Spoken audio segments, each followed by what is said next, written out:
Conta-se que, ao entardecer, o pai toma seu filho, jovem, e o leva para visitar uma horta.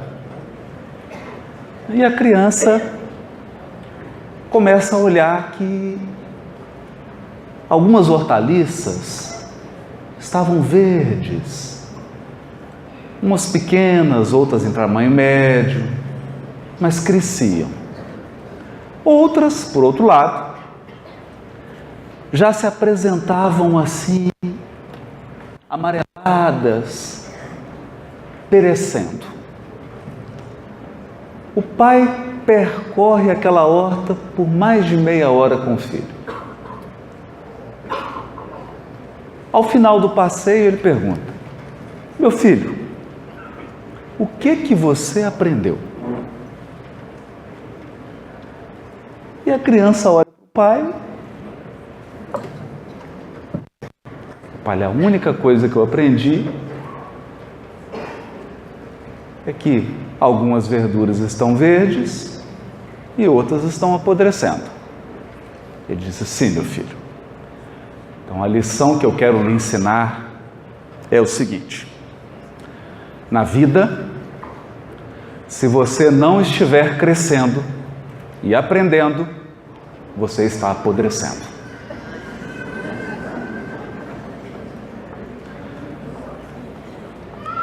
Essa fala de um cuidador de hortas pode ser assim tratada e ampliada com os recursos que o Consolador nos traz para uma reflexão mais profunda. A evolução espiritual não tem fim. Nós estamos em constante processo de ampliação e de aperfeiçoamento. Toda vez em que sentimos forças da inércia nos convidando a parar, seja pelo cansaço, seja pelo desânimo, pelo desgaste das forças emocionais, psíquicas e espirituais, ou seja, pelo contentamento com o grau de excelência atingido, nós ingressamos nos terrenos da acomodação. Quem se acomoda, no dizer do cuidador de hortas, apodrece. Quando alguém chega a Jesus e diz a ele: bom mestre, o jovem, Jesus pergunta a ele: por que me chamas bom? Só há um bom, que é meu Pai. E quando Kardec comenta aquela frase de Jesus no Sermão do Monte: sede perfeitos, como é perfeito o vosso Pai que está nos céus. Kardec nos ajuda a refletir. Que meta você poderia dar para alguém que vai viver para sempre? Uma meta eterna. Essa busca de aprimoramento eterna. Essa busca de ampliação. Mas a acomodação tem aspectos peculiares, o que me lembra uma história pitoresca de Minas Gerais. O mineiro, andando pelas estradas cheias de curvas, para num posto de gasolina para abastecer. E durante o tempo que lá ele permanece, escuta um cachorro uivando, sem parar, chorando de dor. Depois de tanto tempo, ele se sente tão incomodado que pergunta ao dono do posto: por que esse cachorro está chorando? Ah, o que está uivando? É esse mesmo. É porque ele está deitado em cima de um prego. Ele perguntou, mas por que ele não levanta? É porque está doendo o suficiente para ele chorar, mas não doeu o suficiente ainda para ele levantar. Então a acomodação possui esses aspectos muito estranhos. Embora vinculados a situações ultrapassadas, embora preso a hábitos que não mais trazem qualquer benefício, nós passamos a tolerar uma espécie de dor e incômodo, porque ela ainda não atingiu o limite. O certo é que no mundo de transição, qual o que vivemos hoje, nós estamos exatamente nessa posição do cachorro. Está doendo o suficiente para muitos de nós derramarmos o nosso pranto. Mas talvez a pergunta que nos será feita é: já doeu o suficiente para que o mundo seja transformado? Para que faça novas opções? Para que substitua o paradigma do materialismo para o paradigma da espiritualidade? Para que os valores sejam substituídos? Essa é uma questão profunda. Na nossa reflexão dessa tarde, pretendemos pensar, meditar sobre a acomodação, mas num ângulo muito específico. Quando a acomodação se encontra com o amor. Será possível? No capítulo 32 do livro Palavras de Vida Eterna, comentando a primeira carta aos Coríntios, capítulo 13, versículo 7, quando Paulo diz assim: o amor tudo sofre. O amor tudo sofre. Emmanuel faz uma série de perguntas.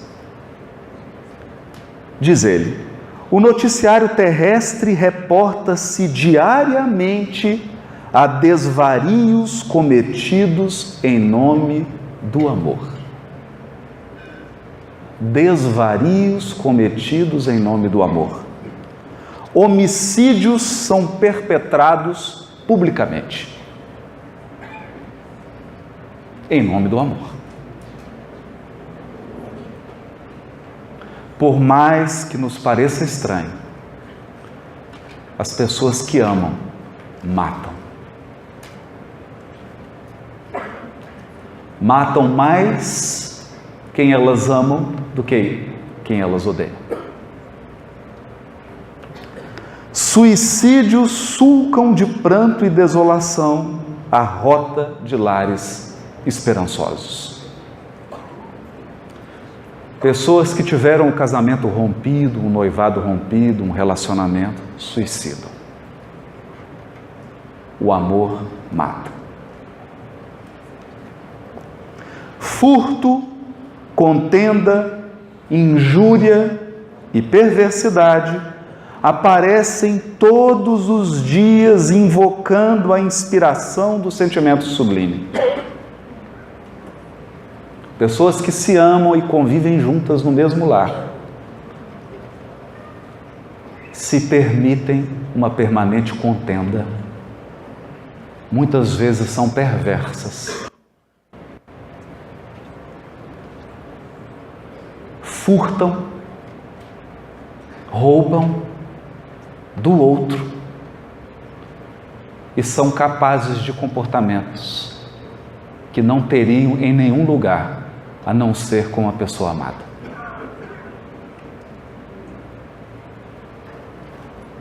mulheres indefesas, homens dignos, jovens promissores e infelizes crianças, em toda parte, sofrem abandono e aflição sob a legenda celeste, a legenda do amor.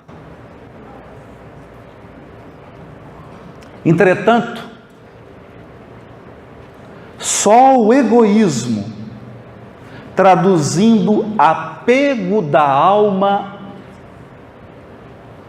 ao bem próprio, é que patrocina os golpes da delinquência, os enganos da posse, os erros da impulsividade e os desacertos da pressa.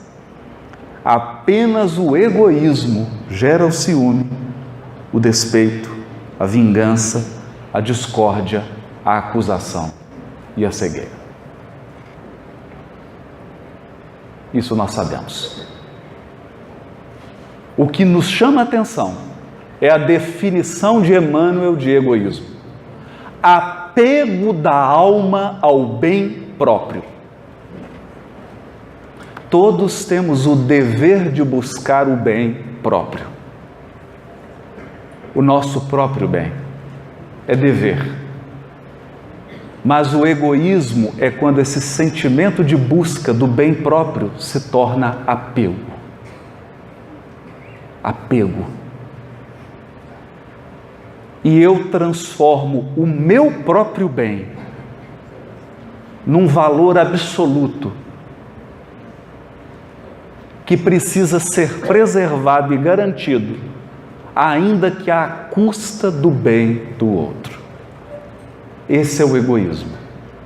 Portanto, não é por amor que nós ferimos, é por egoísmo. Não é por amor que nos acomodamos, não é por amor que permitimos que hábitos milenares trazidos de muitas existências se repitam literalmente na nossa atual encarnação. É por egoísmo.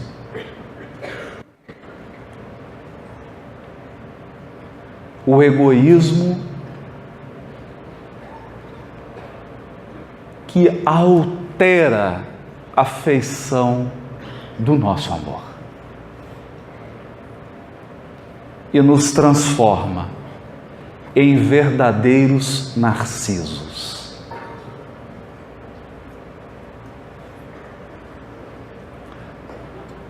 O fator mais desafiador do mito de Narciso não é propriamente a vaidade dele. O que mais nos chama a atenção em Narciso não é o fato de ele querer se ver a todo momento. Não é apenas do fato dele estar tão encantado consigo mesmo. O problema mais doloroso do narcisista é transformar o outro num espelho. Esse é o problema. Transformar o outro num espelho. Transformar um indivíduo, outro espírito, apenas num instrumento que me sirva. Apenas num instrumento através do qual eu possa buscar meu próprio bem.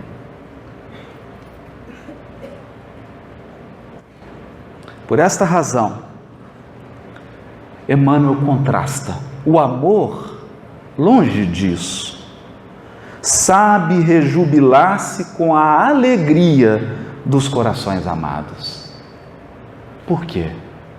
Porque ele não está apegado à sua própria alegria. Quem ama verdadeiramente busca sua alegria, mas não está apegado a ela. Portanto, sabe também sentir-se feliz com a alegria do outro.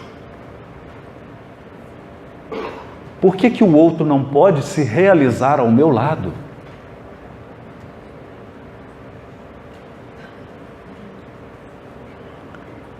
Esposando-lhe as lições e as dificuldades, as dores e os compromissos. Não se atropela, nem se desmanda. Abraça o sacrifício próprio em favor da felicidade da criatura quem ama. Essa é a razão da sua própria felicidade. Por esse motivo, no amor verdadeiro, não há sinal de qualquer precipitação, conclamando a imoderação ou a loucura. O apóstolo Paulo afirmou, divinamente inspirado, o amor tudo sofre. E de nossa parte acrescentaremos, o amor genuíno, jamais se desregra ou se cansa, porque realmente sabe esperar.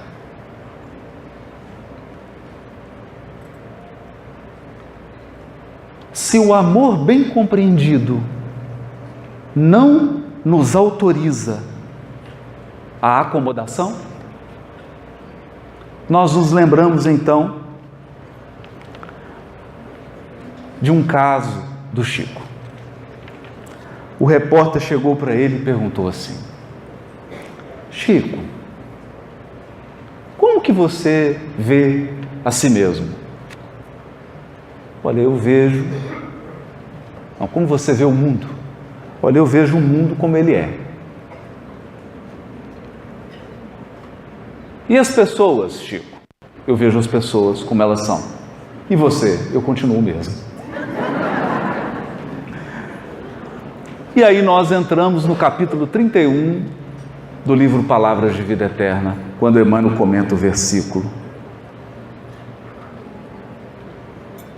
Do capítulo 12, versículo 2 do capítulo 12 de Romanos. E não vos conformeis com este mundo. Não vos conformeis com este mundo.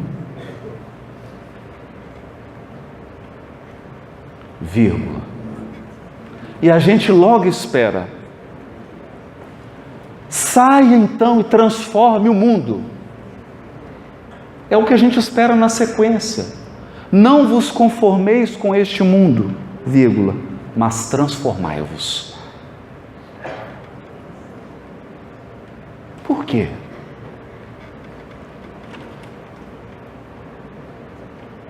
Eis aqui a receita. O aviso evangélico é demasiado eloquente, todavia é imperioso observar-lhe a expressão profunda. O apóstolo, divinamente inspirado, adverte-nos que, em verdade, não nos será possível a tácita conformação com os enganos do mundo, tanta vez abraçados espontaneamente pela maioria dos homens. No entanto, não nos induz a qualquer atitude de violência. Não nos impele a rebelião e a gritaria. Não nos aconselha azedume e discussão. A palavra da Boa Nova solicita-nos simplesmente a nossa transformação.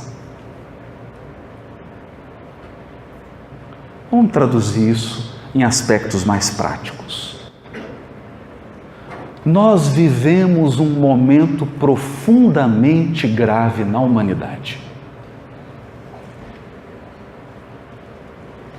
Um mundo que adotou o materialismo como paradigma e como valor. Como paradigma e como valor.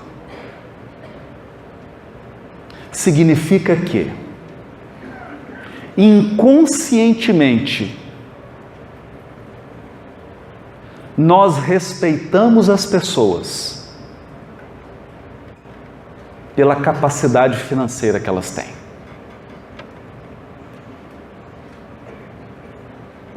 Pela capacidade financeira. Basta que alguém exiba uma fortuna para conquistar a nossa admiração. Não importa se ele viva como um alguém em completa loucura espiritual. Nós aplaudimos e admiramos.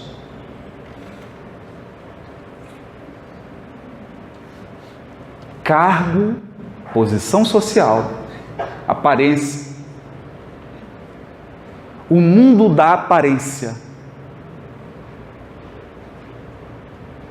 que é sustentado inconscientemente por nós, num processo de acomodação espiritual profunda. Nós ligamos o noticiário, ficamos aterrorizados, criticamos a violência de um terrorista que toma um veículo e atropela várias pessoas na Espanha.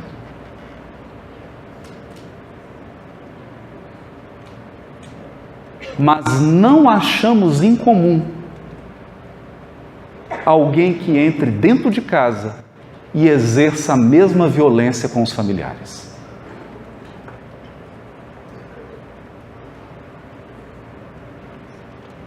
Acreditamos que masculinidade está relacionada com brutalidade. E aplaudimos isso e ensinamos para os nossos filhos. Eu lembro de buscar o meu na escola e presenciar 2 amiguinhos dele que brigavam. E aí separaram as crianças, o pai veio buscar e disse assim para o filho: papai está orgulhoso porque você bateu.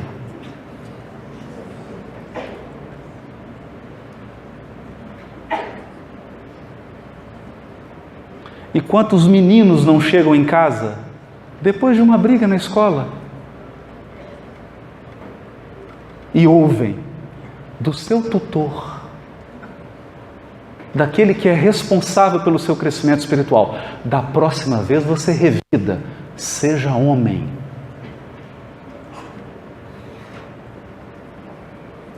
E esses valores são passados, a mãe passa isso para o filhinho. O pai ensina isso para o filho. E esses valores vão se perpetuando. Até quando? Até quando?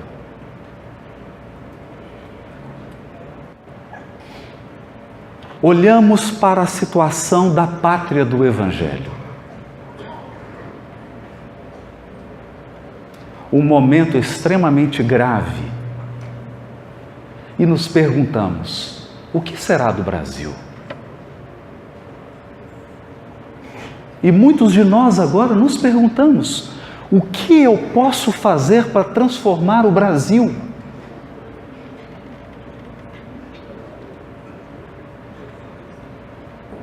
Esse versículo de Paulo nunca foi tão atual. Não vos acomodeis com este mundo, mas transformai-vos. Por quê? Por quê? Emmanuel vai responder aqui. Mas André Luiz também tem uma frase incrível. Porque a virtude, diz André Luiz, não é uma boca que fala, é um poder que se irradia.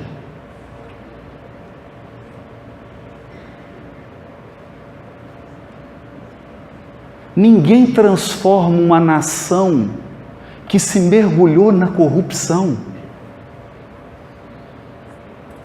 Na corrupção que nasceu no jeitinho. Nós demos tanto jeitinho que olha o que virou. Mas não será um palestrante com um microfone na mão que vai alterar a pátria do Evangelho. A transformação do mundo virá por corações que irradiam virtude.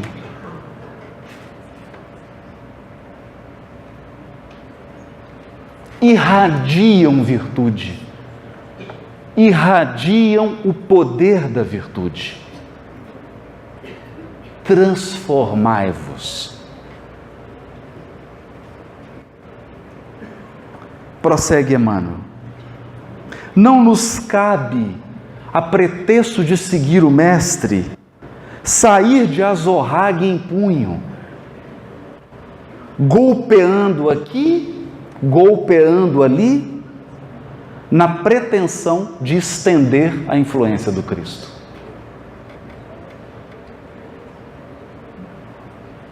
É imprescindível adotar a conduta dele próprio, adotar a conduta do Cristo. Quem, nos conhecendo as viciações e fraquezas, suportou-nos sem dureza de coração. Suportou-nos sem dureza de coração, orientando-nos para o bem cada dia, com o esforço paciente da caridade, que tudo compreende para ajudar. Tudo compreende para ajudar. Não compreende para manter o desequilíbrio. Não compreende para ser conivente com o crime. Não compreende para ser conivente com o vício e com a acomodação. Compreende para ajudar. Não movimentes desse modo o impulso da força, constrangendo os semelhantes a determinadas regras de conduta, diante da ilusão em que se comprazem. Renovemo-nos para o melhor. Eleva o padrão vibratório das emoções e dos pensamentos. Cresce para a vida superior e revela-te em silêncio. Crescer para os padrões da vida superior e revela-te em silêncio. Na altura de teus propósitos, convertendo-te em auxiliar precioso da divina iluminação do Espírito, na convicção de que a sementeira do exemplo é a mais duradoura plantação no solo da alma. A maior plantação que nós podemos fazer numa alma é o exemplo. Um fato que me chama muita atenção na leitura da obra de André Luiz são frases que os benfeitores dizem para as pessoas que eles estão assistindo. Por exemplo, Druso dirá assim: meu irmão, não te aflijas. Eu também já perambulei pelos vales escuros por onde você caminha agora. Olha que interessante isso.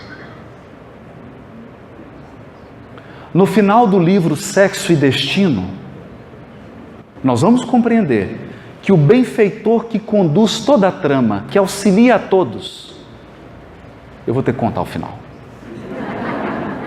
É um spoiler horrível esse, mas quem não leu, me desculpe. Félix foi o causador de toda a tragédia que ele estava ajudando a resolver.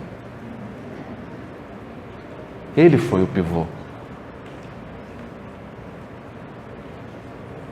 Isso significa que, primeiro, ele precisou percorrer o caminho da transformação pessoal, para depois corrigir, para depois auxiliar. E ademais, só corrige com êxito quem se corrigiu, quem passou pelo processo, quem enfrentou a luta da transformação pessoal,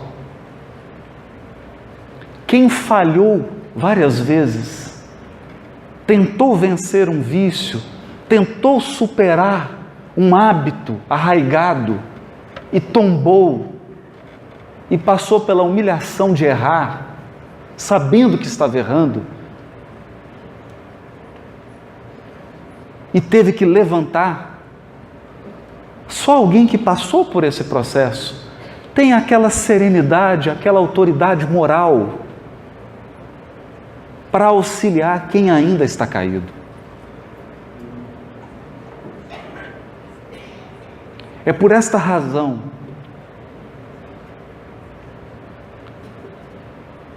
que no padrão de conduta do Cristo não há espaço para condenação. Jesus adverte, e às vezes com muita energia, mas ele nunca condena. Nunca condena. Nunca. Há um tempo atrás eu conversava com um amigo que é promotor, o Thales, um abraço para ele, né? E conversávamos sobre o aumento da violência no mundo. O aumento da violência. Mas não só o aumento da violência nos atentados terroristas, não só o aumento da violência nas ruas, nas grandes capitais, não só o aumento da criminalidade, o aumento do nosso tom de voz.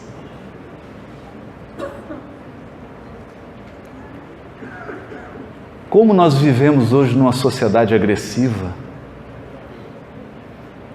Lá em Belo Horizonte, quando eu acordo assim mais sensível, porque tem dia que você acorda mais... O download não fez ainda completo, está metade só do perispírito, você ainda está um pouco no mundo espiritual, um pouco aqui.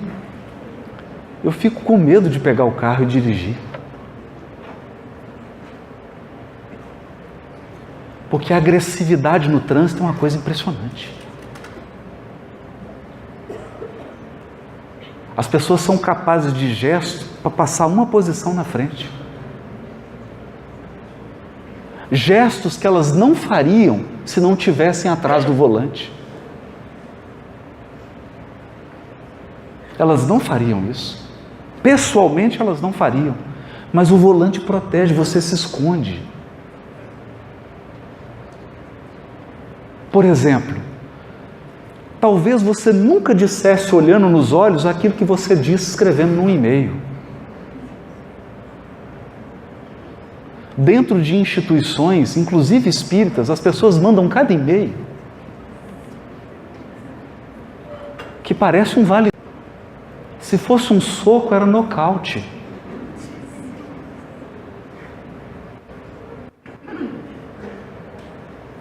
As críticas, então, são ótimas. São ótimas.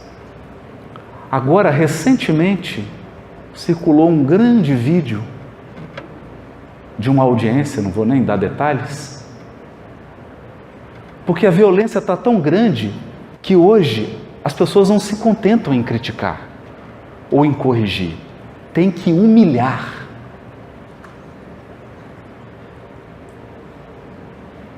Tem que ser com requinte de crueldade.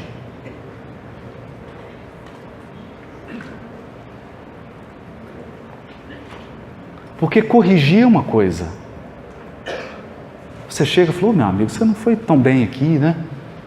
Acho que não ficou legal essa sua fala, você poderia... Não, não é assim. A pessoa, ela quer te ferir, ela quer te diminuir.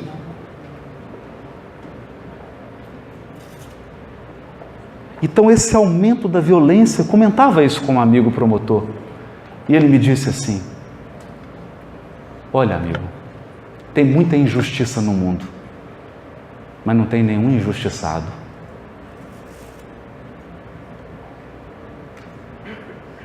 Nenhum injustiçado. Isso nos leva a uma reflexão muito profunda, muito profunda, muito profunda mesmo. Emmanuel, no livro Emmanuel, é o livro em que Emmanuel está mais bravo. Ele está enérgico, não agressivo, mas enérgico. Ele precisava definir pontos, precisava fixar muito forte determinados pontos, para que erros do passado não voltassem a ser cometidos em nome do Espiritismo. Então ele escreve assim, num dos capítulos finais, que nós precisávamos trabalhar pela formação da mentalidade cristã. Formação da mentalidade cristã. É diferente de formar religiosos. Porque nem sempre o melhor ritualista é o melhor cristão. Nem sempre. Muitas vezes nós cumprimos todos os scripts sociais da nossa religião. Como eu não quero falar de ninguém, falar da nossa família. Você diz assim, mas eu vou na reunião mediúnica, eu não chego atrasado. Eu não falto. Eu vou na reunião mediúnica, eu tomo passe, eu faço culto, eu tomo água fluidificada. E vamos listando disciplinas. Mas no fundo, lá no fundo da alma, Jesus nos pede uma mentalidade cristã. A mentalidade cristã significa valores. Valores do Evangelho.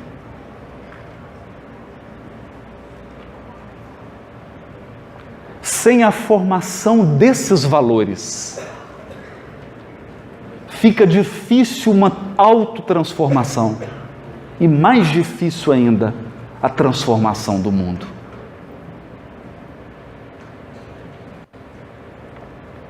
Porque os espíritos que irão promover a transformação do mundo de expiação e provas em um mundo de regeneração são espíritos com autoridade moral.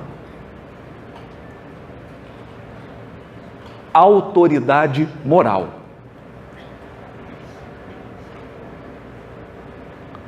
Portanto, eu particularmente me sinto apenas como alguém que está preparando. Estamos aqui pregando o cartaz, divulgando o evento. Divulgando, anunciando. Os que virão transformar, virão com autoridade moral. Virão e farão.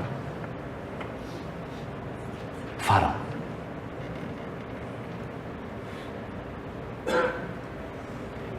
Porque terão um tão alto grau de compromisso com a própria iluminação, um tão grande compromisso com a sua própria transformação, que irão contagiar. Contagiar.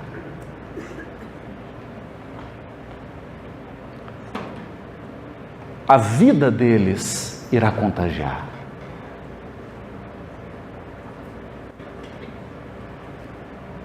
Uma força que vai se irradiar.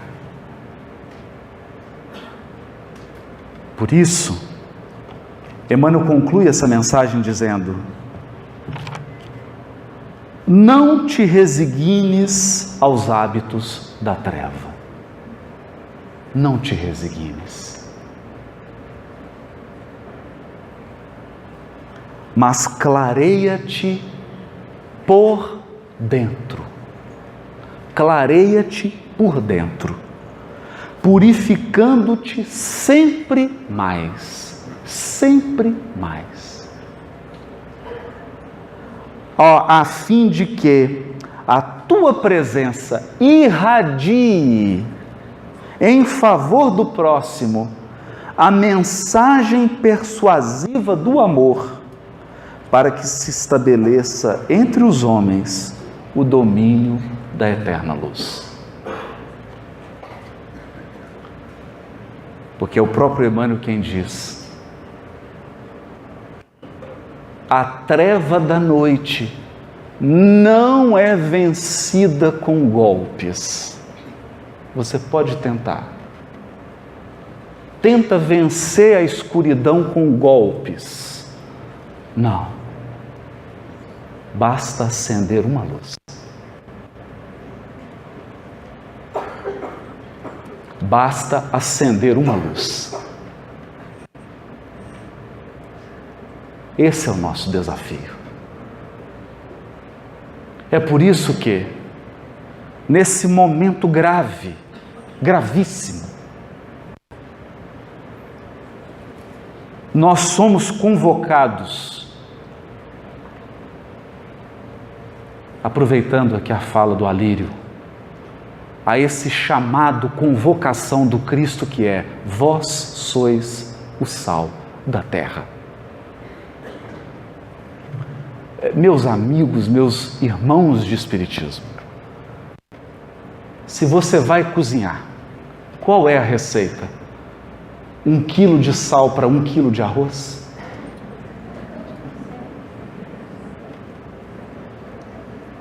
Dois quilos de sal para 1 quilo de feijão? Eu me pergunto isso sempre. Toda vez que eu assumo essa responsabilidade de subir aqui com todas as minhas deficiências para falar do Evangelho, eu penso nisso. Se eu não estou numa falsa expectativa de maioria numérica. Falsa expectativa de maioria numérica. Quando nós sabemos, meus amigos, que basta pequenas colheres de sal para muitos quilos de alimento. O sal é sempre minoria, ele é pouco, porque a força dele é extraordinária. Extraordinária. Eu só posso dizer daquilo que eu testemunhei.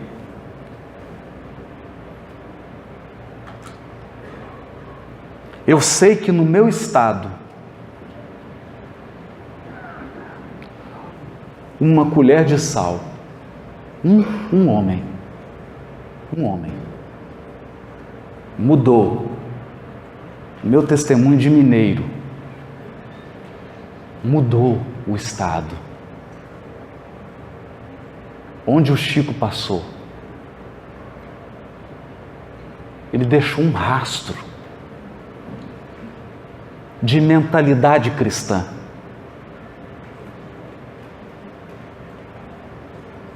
Um rastro.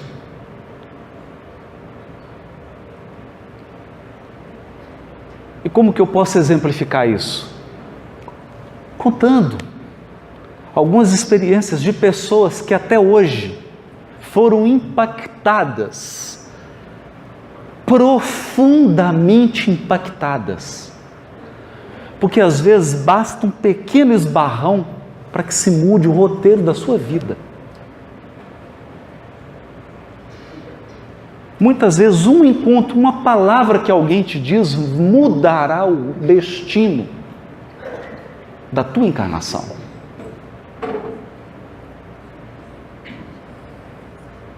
Então eu me recordo do irmão do ex-presidente da Federativa Mineira, me contando que um dia ele chega para a reunião com o Chico triste, porque tinham entrado no escritório de contabilidade dele, roubado tudo. Os ladrões entraram, jogaram a mesa no chão, destruíram tudo. E ele, quando chegou para trabalhar e viu aquilo, ficou desolado. É uma sensação muito ruim. Muito ruim. E ele então chegou na reunião com o Chico e o Chico captou aquela desolação nele. E falou: meu filho, o que aconteceu? Ele disse: Chico, entraram no escritório, roubaram tudo, jogaram no chão, quebraram tudo, Chico. O Chico abraçou ele, sem afetação, sem exibição. Abraçou ele com carinho. E ele diz que sentiu aquela vibração do Chico. E o Chico disse para ele assim: "Ô, meu filho, é tão bom devolver."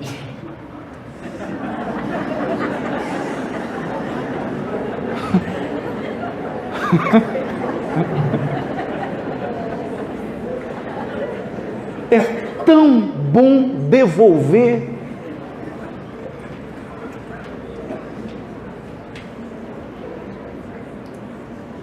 Imagine. É o sal. É o sal. Vós sois o sal da terra. É como essa campanha linda da Federação Gotas. Gotas.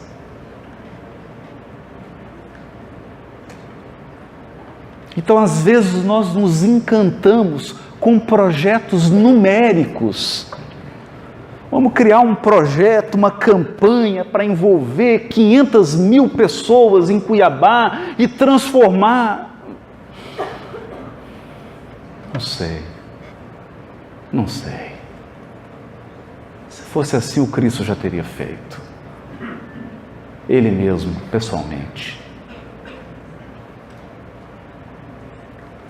Isso nos faz lembrar, já que está tudo tão decorado aqui, lembrando Paulo, né?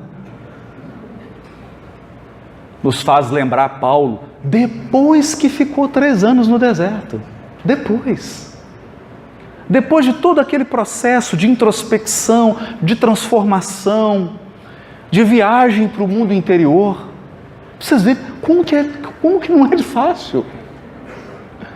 É tão difícil vencer a acomodação. Eu não estou dizendo da acomodação que é um domingo à tarde em Cuiabá, aquele tempo ameno, 42 graus, e aí você almoçou mais tarde e dá aquele efeito mediúnico, você desdobra.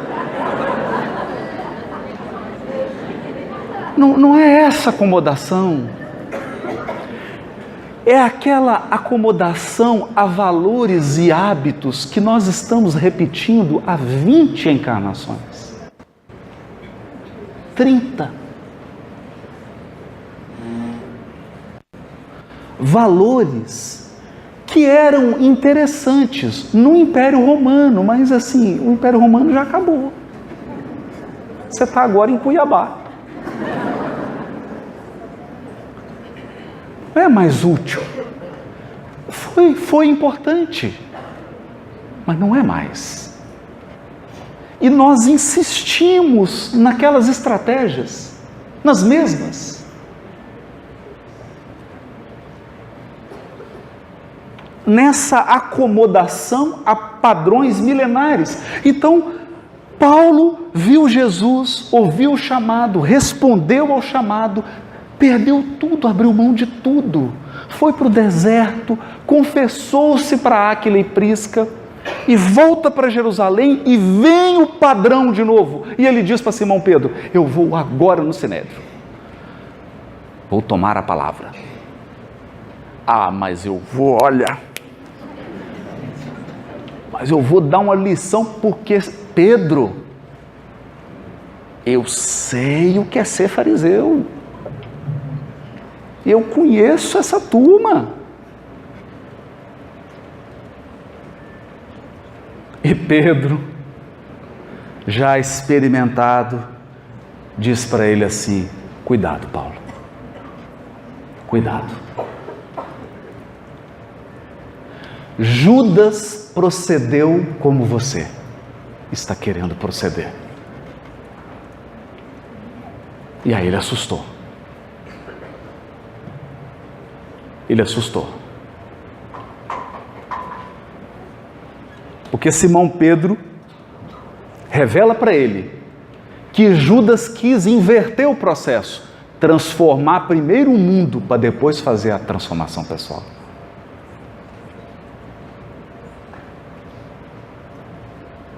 É uma tentação. Então eu quero criar uma política econômica para resolver o problema da pobreza.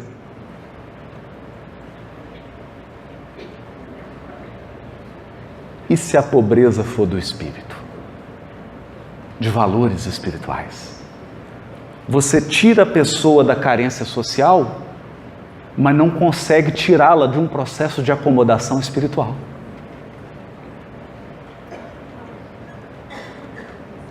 Por exemplo, eu conversava com a esposa do Dr. Elias Barbosa.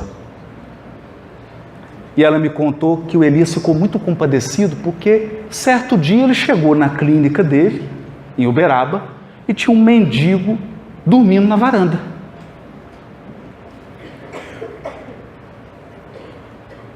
E o Dr. Elias falou: meu Deus, meu filho, o que é isso?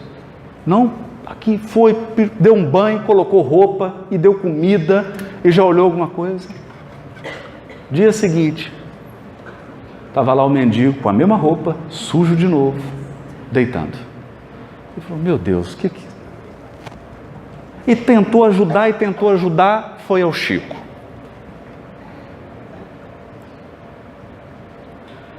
O Chico virou para ele e disse assim: Dr. Elias, faça tudo o que você puder para ajudar esse irmão, meu amigo, mas não alimente muitas expectativas. Ele carrega um processo de culpa tão profundo, um complexo de culpa tão profundo, que ele traz de outra existência, que ele não se permitirá ser algo que não seja um mendigo. Ele vai embora. 2 dias depois, o mendigo sumiu. Já tinha emprego preparado, roupa, comida, toda assistência, toda a rede de assistência da caridade espírita. E ele foi embora. Então Paulo acreditava nessa ilusão de que eu posso criar um programa para transformar o mundo antes de transformar o ser humano. Ou que eu posso me engajar num programa de transformação do outro antes de me transformar. Não vai funcionar. Não vai.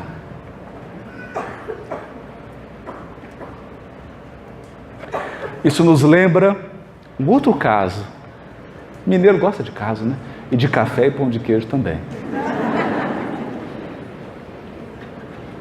Um grupo de espíritas, cavaleiros e damas, muito distintos, procuraram o Chico.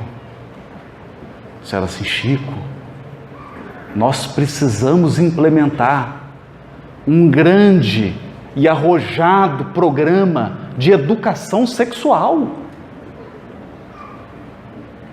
Educação das energias sexuais.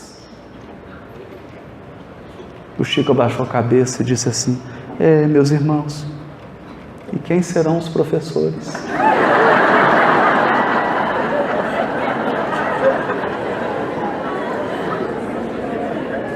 Quem serão os professores?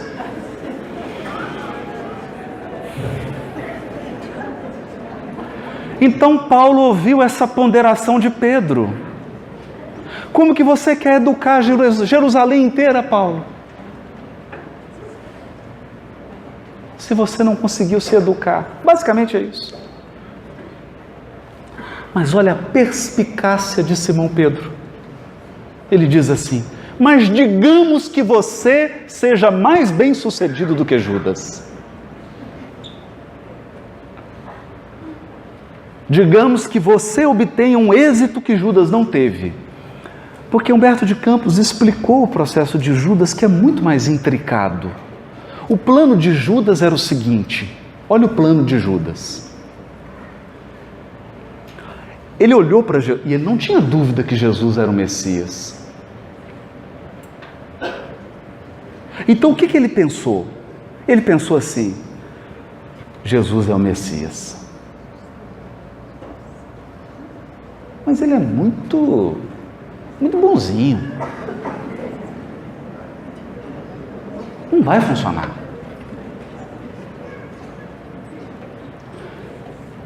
Ele vai precisar de alguém que faça a parte assim mais bruta.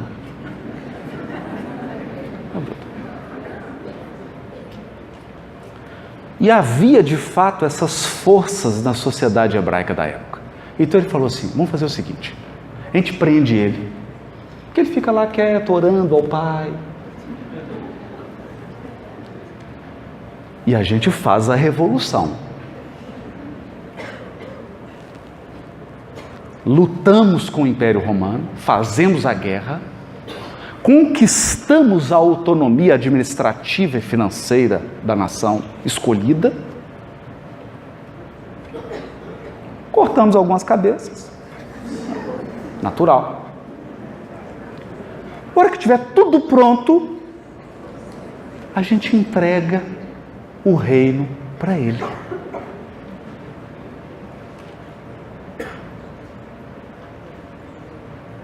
Apresentou esse plano para os líderes.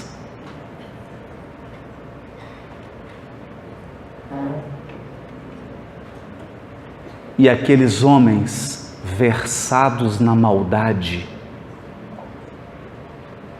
com aparência de bondade, fala: claro, seu plano é extraordinário. Nós vamos te dar até um adiantamento aqui, se você começar, né? Não precisou nem do programa Gotas da Federação, já ganhou logo uma bolsa, já, vamos aqui o primeiro recurso, e então você vai agora nos ajudar, a gente aprende ele, né? Você convence ele, porque esse homem escapa, já tentamos prender ele escapa. Você convence, a gente prende, faz a revolução, depois solta. Só que era uma armadilha. Quando ele percebeu que fora vítima de um engano tão pueril, ele se suicidou.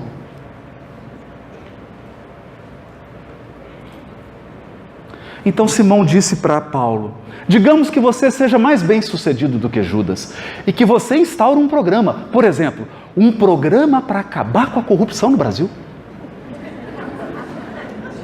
Vou fazer um programa. A gente pega alguns guerreiros para cortar algumas cabeças. Vamos eliminar a corrupção.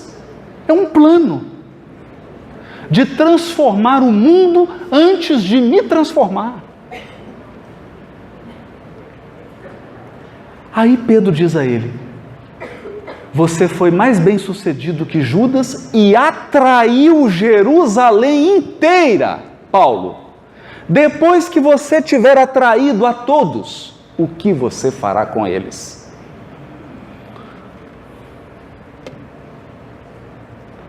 Paulo,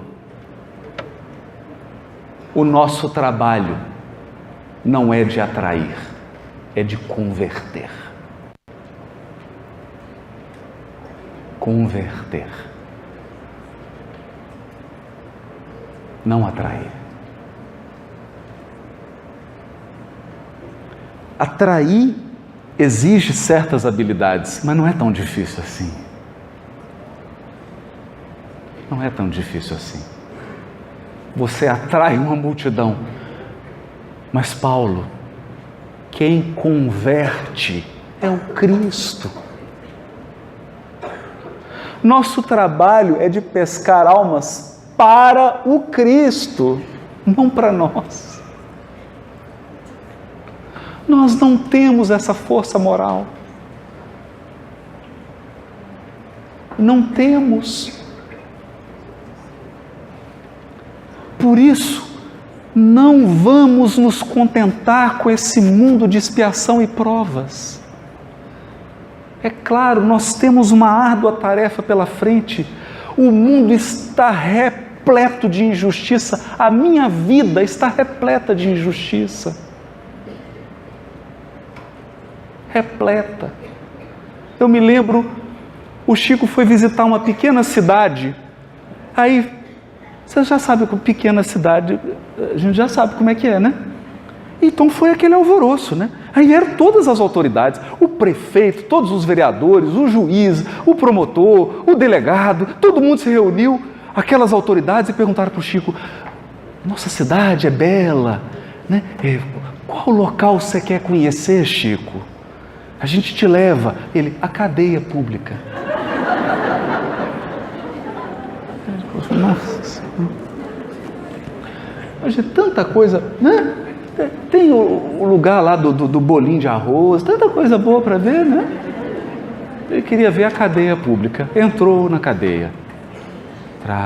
Aí chegou: aqui é a cadeia pública. Não, mas eu quero entrar lá onde estão os presos. Ai, meu Deus do céu. E entra aquele aparato todo de segurança, e entra delegado, e juiz, e promotor, e prefeito, e vereador, e, né? Estão os presos. O Chico vira para o delegado e pergunta assim: meu irmão, nós somos quantos aqui?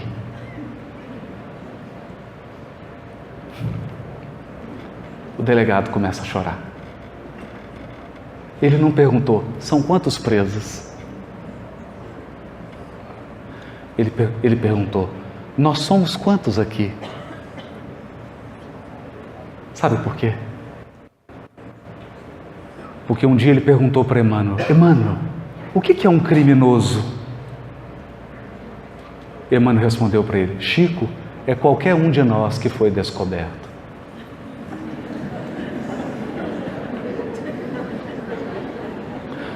Uma coisa que mais impressiona no diálogo com entidades sofredoras em reunião mediúnica, e isso está muito bem retratado no livro do Hermínio Miranda, publicado pela Federação Espírita Brasileira, Diálogo com as Sombras, é quando você encontra um espírito que é um vingador. Ele vem e diz: eu estou aqui para fazer justiça. Não defenda ela, não defenda ele. Estou aqui para fazer justiça. Você não sabe quem ele foi? Por que você está com dozinha dele?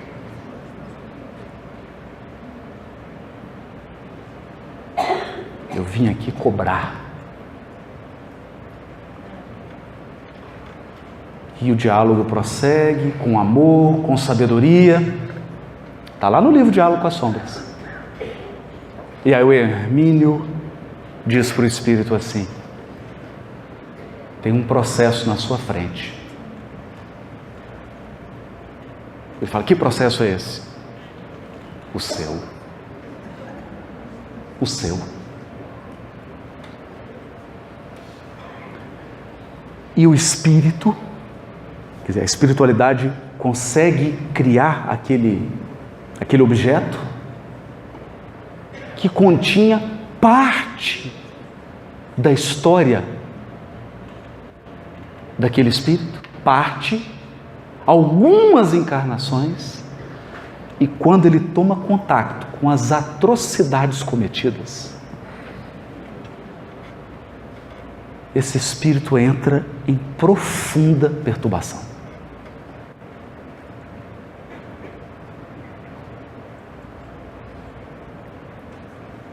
Profunda perturbação.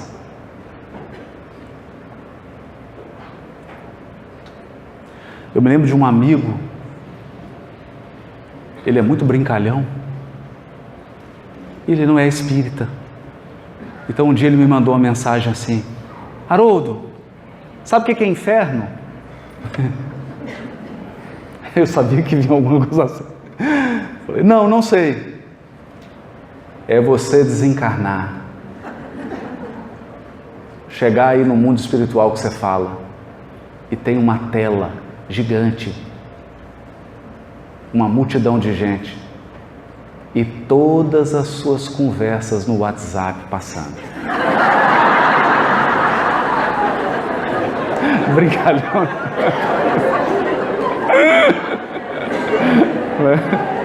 E eu fiquei rindo com aquela imagem. É uma imagem simples, né? Mas tão profunda, né? Agora, o WhatsApp dessa vida. Meus amigos, imaginem você numa sala no mundo espiritual IA, está descrito na obra de André Luiz. e começa a passar numa tela fatos tristes das nossas últimas 10 reencarnações. Mas sabe por que isso não acontece? Sabe por que isso não acontece? Porque a justiça divina não é de condenação.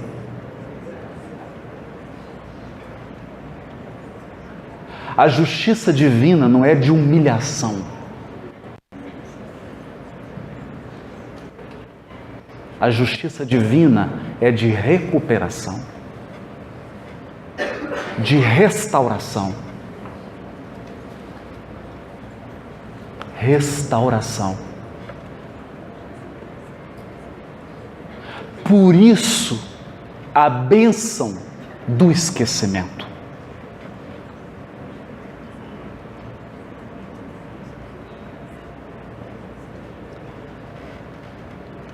Eu venho aqui, falo do Evangelho e não me recordo. Por quê? Porque Deus é tão justo, é tão misericordioso, que Ele não me quer constrangido no processo de restauração e de reconstrução do meu destino.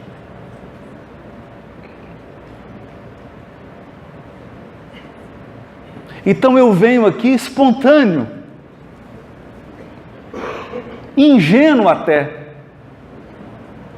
ingênuo, sem saber, para que a minha adesão ao bem seja espontânea e seja fruto de um gesto de amor, não de constrangimento.